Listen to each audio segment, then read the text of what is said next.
今日係哥哥張國榮逝世10週年，一班 fans 傍晚喺中環舉行燭光晚會悼念哥哥，眾人默哀，有 fans 忍唔住喊咗出嚟。中環文華東方酒店門內一片花海，有 fans 發起導賞遊，行哥哥喺中西區拍戲拍 MV 嘅地方 ，fans 有唱有跳喎。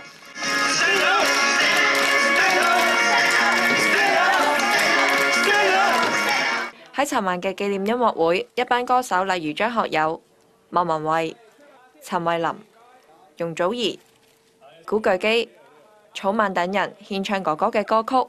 張學友着咗涼鞋同埋短褲表演，佢話係為咗尊重哥哥喎。不過諗住係咯，諗住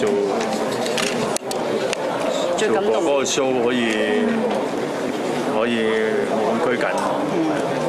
有冇參考哥哥其他造型呢？我又冇特別參考㗎，不過即係有啲印象咁當然冇辦法着到哥哥咁靚啦，其實着乜嘢都得。有冇諗起同哥哥嘅往事啊？當然會有啦，當然有。往事係用嚟回味嘅，係咯。